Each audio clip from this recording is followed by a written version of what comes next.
دیکھو اسلام کی ہدایت اگر آپ کے پاس نہیں ہے نا تو آپ ایک قدم بھی سیدھے راستے پہ نہیں چلا سکتے.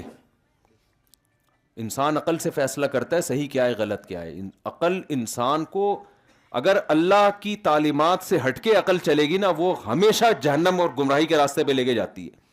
آپ کو یاد ہوگا علی سکپارہ جنہوں نے کیٹو پہاڑ کی چوٹی سر کرنے کی کوشش کی تھی اور نہیں کر پائے, ان کی ڈیتھ ہو گئی. ان کے بیٹے کا بیان آیا تھا کہ میں اپنے باپ کا خواب پورا کروں گا. میں نے اس میں ایک کلپ ریکارڈ کروایا تھا اور میں نے ساتھیوں سے کہا کہ اللہ کرے یہ کلپ علی سگپارہ کے بیٹے تک پہنچ جائے کہ بھئی آپ اپنے ابا کے خواب کو کیوں پورا کر رہے ہو. اگر آپ یہ سمجھتے ہو کہ ابا خوش ہوں گے اس سے تو دیکھو آپ کے یا تو یہ نظریہ ہے کہ موت کے بعد دوبارہ زندگی ہے, یا یہ نظریہ ہوگا کہ موت کے بعد کوئی زندگی. کیا خیال ہے؟ یہی دو نظریے ہیں نا. موت کے بعد والی زندگی اسلام پیش کرتا ہے, اس کی پوری ڈیٹیل بتاتا ہے. وہ ڈیٹیل دنیا میں کوئی مذہب نہیں بتاتا. آسمانی مذاہب بتاتے ہیں, یہود و نصارہ جو آسمانی مذاہب کے علاوہ مذاہب ہیں وہ نہیں بتاتے. وہ ایسی عجیب سی باتیں کرتے ہیں, اس سمجھ میں آتی نہیں ہے. یا پھر آپ کا یہ نظریہ ہوگا کہ موت کے بعد زندگی نہیں ہے. تو اگر آپ کا یہ نظریہ ہے کہ موت کے بعد کی زندگی نہیں ہے تو ابا ختم. اب آپ کیٹو کی پہاڑی چڑھنے کا رسک لیں یا نہ لیں, اس سے ابا کی صحت پہ کوئی اثر نہیں پڑے گا. یہ ہے کہ اس کام میں وہ ہو سکتا ہے جو آپ کے ابا کے ساتھ ہوا. آپ بھی اپنی زندگی سے ہاتھ دھو بیٹھو گے لوگوں کی واہ واہ کی چکر میں.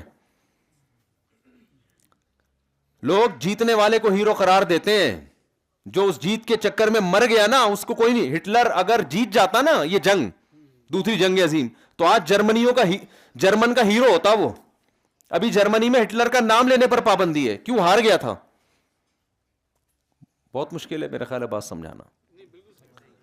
غلط طریقے پہ چلا نا, خام خام ملکوں کو کھانا شروع کر دیا کہ میں اس دنیا کا ہیرو, میں یہ کروں گا, میں یوں کروں گا. جرمن سب سے اچھی قوم ہے اور پوری دنیا میں جب تک فتوحات تھیں, سبحان اللہ, جب رشیا کے صحراؤں میں گیا ہے وہاں برف فوجیوں سے برداشت نہیں ہوئی تو جو فوج ریورس ہونا شروع ہوئی ہے تو جتنے علاقے فتح کیے تھے وہ بھی ہاتھ سے نکلنا شروع ہوئے, اور کہا جاتا ہے کہ بالآخر اس نے اپنے آپ کو گولی مار کے ہلاک کر دیا, خودکشی کی. تو اب وہ لوگ کہتے ہیں ہمیں مروانے والا یہ آدمی ہے. سمجھ میں آ رہی ہے بات؟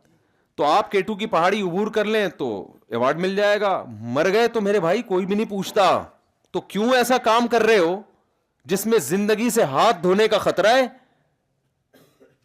زندگی سے بڑی کوئی نعمت ہو سکتی ہے؟ میں ایک دفعہ ڈیفنس میں گیا, ونس اپون اے ٹائم, تو وہاں لڑکے ویلیاں لگا رہے تھے.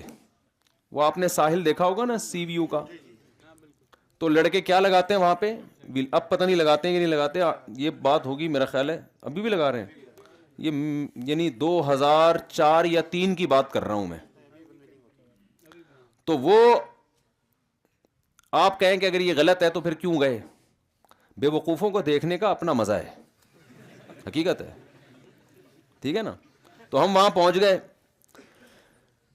دیکھنے میں تھوڑی جان کا خطرہ تھا, دیکھنے میں تھوڑی جان کا خطرہ ہے. وہ ایک آدمی کی بیوی نے کہا کہ سوئٹزرلینڈ چلتے ہیں, کتنا خرچہ آئے گا؟ اس نے کہہ رہی مجھے خیال آیا کہ ہم سوئٹزرلینڈ گھومنے چلتے ہیں, تو کتنا خرچہ ہے؟ اس نے کہا کچھ بھی نہیں ہے. اس نے کہا کیوں بھائی سوئٹزرلینڈ کو؟ انہوں نے کہا خیال آنے کا کوئی خرچہ نہیں ہوتا. تو ہم ویلیاں دیکھنے گئے تھے نا, ہم کوئی لگانے تھوڑی گئے تھے. تو ہم جب وہاں گئے نا تو لڑکے لگا رہے تھے ویلیاں, اور کچھ جہاں بیٹھنے کی جگہ ہے وہاں نہیں بیٹھے ہوئے تھے, پائیدان پہ بیٹھے ہوئے تھے. وہ یوں بیٹھ کے بائک چلا رہے ہیں نا, یوں یوں یوں. یعنی کوئی بھی تمیز سے جہاں جس طرح سے بائک چلانی چاہیے اور جو بیٹھنے کی جگہ وہاں نہیں, وہاں کے علاوہ جہاں مرضی بیٹھو. تو لوگ کہہ رہے ہیں واہ واہ سبحان اللہ یار کیا زبردست. کوئی میٹر پہ بیٹھا ہوا ہے, کوئی جناب ایک ٹانگ کھڑی کر کے بائک چلا رہا ہے. تو جو بھی آڑا ترچھا طریقے سے چلا رہا ہے لوگ ماشاءاللہ واہ واہ انجوائے کر رہے ہیں.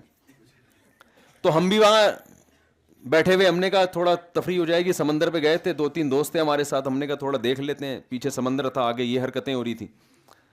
تو ہماری 3 دوست تھے, تینوں کی بحث چل گئی کہ یہ کام کرنے کا ہے یا نہیں ہے. میں نے کہا بس یہ دیکھ کے خوش ہونے کا ہے, کرنے کا بالکل بھی نہیں ہے. اس میں موت کا خطرہ ہے. کیوں 1% بھی رسک کیوں لیں؟ 1% بھی اگر رسک ہو تو پاگل ہے کیا؟ یا تو یہ لوگ جو خوشیاں منا رہے ہیں نا، آپ کا سر پھٹے تو یہ سلائی کرنے کے لیے بھی سارے آ جائیں گے، یہ فوراً گھر بھاگیں گے، ایمبولینس منگوائیں گے، بولیں گے چل بھائی نکل یہاں سے۔ ابھی ہم کچھ دن پہلے گئے نا دعوت پہ، زبردستی ایک صاحب ہمیں کھلانے کی کوشش کر رہے تھے بہت محبت سے کہ کھائیں کھائیں کھائیں۔ میں نے کہا بھائی آپ جو ہمیں زبردستی ٹھوس رہے ہو نا، جب بدہضمی ہوگی تو آپ ہماری کال نہیں اٹھاؤ گے۔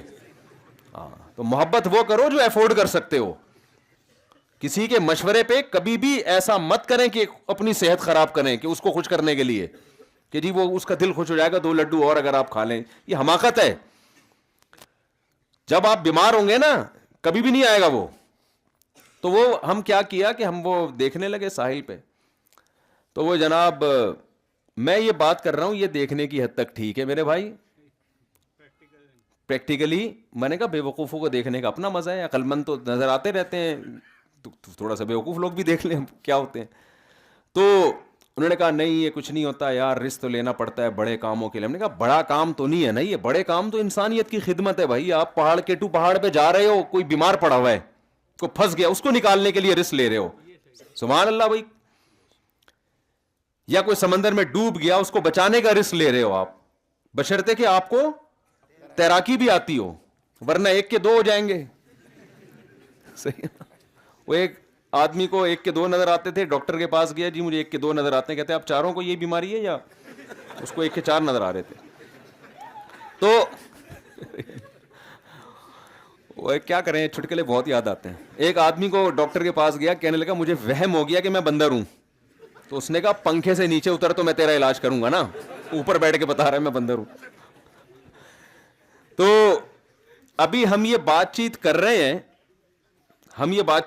ہیں، میں کہہ رہا ہوں بھائی یہ صحیح نہیں ہے، یہ رسکی ہے، جان کا خطرہ ہے۔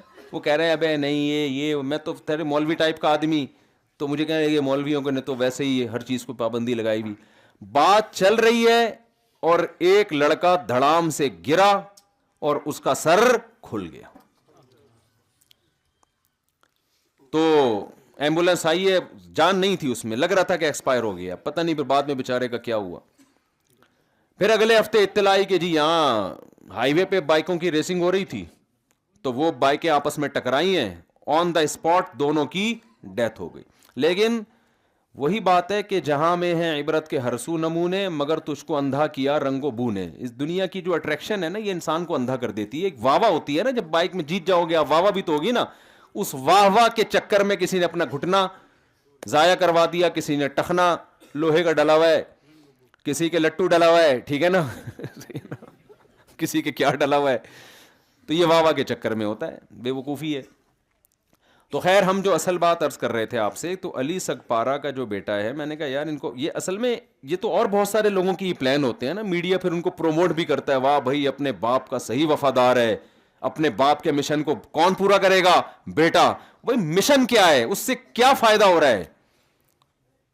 رسک اگر نہیں ہے تو ٹھیک ہے بھائی، پہاڑوں پہ بھی چڑھو یار، اگر جان کا رسک نہیں ہے۔ اچھا ہے، صحت مند تفریحات کرنی چاہیے، انسان کا ذہن بھی کھلتا ہے، صحت بھی اچھی ہوتی ہے۔ ویڈیو گیم سے تو اچھا ہے نا پہاڑوں کو سر کرنا، موبائل پہ لگے رہنا اور اسنوکر کھیلنا، جس کا نہ کوئی جسم کو کوئی فائدہ، نہ کوئی باڈی کو کوئی فائدہ، اس سے تو اچھا ہے آپ پہاڑوں پہ چلیں۔ لیکن جان کا رسک لے کے کبھی یہ کام کرنے کا نہیں ہے، کیونکہ جان تو سب سے اہم ہے۔ تو میں نے کہا بھائی اگر ان کا یہ نظریہ ہے کہ ہم مرنے کے بعد ختم، تو پھر آپ پہاڑ پہ چڑھے یا نہیں چڑھے، ابا کو تو پتہ ہی نہیں چلے گا، تو ان کی روح کہاں سے خوش ہوگی؟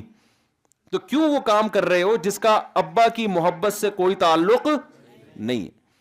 اور اگر آپ کا یہ نظریہ ہے کہ موت کے بعد زندگی ہے، جو کہ اسلام کہتا ہے، تو اسلام پھر آگے یہ بھی بتاتا ہے کہ موت کے بعد جو زندگی ہے اس میں صدقات و خیرات کا تو ابا کو ثواب ملتا ہے، پہاڑوں پہ چڑھنے کا ابا کو ثواب نہیں ملتا۔ ایصال ثواب میں عبادت کا ثواب پہنچایا جا سکتا ہے، بھاگنے کا، پہاڑوں پہ چڑھنے کا کوئی ایصال ثواب کا کانسیپٹ ہے کہ جی میری نانی کا انتقال ہوا، میں جا کٹھی پہاڑی سے ہو کے آ رہا ہوں، ہے بھائی؟ ابے کیوں کٹھی پہاڑی پہ؟ تیری نانی کیسے؟ بھائی کٹھی پہاڑی پہ اوپر جاؤں گا، نیچے آؤں گا، نانی کو ثواب ملے گا۔ کبھی سنا آپ نے؟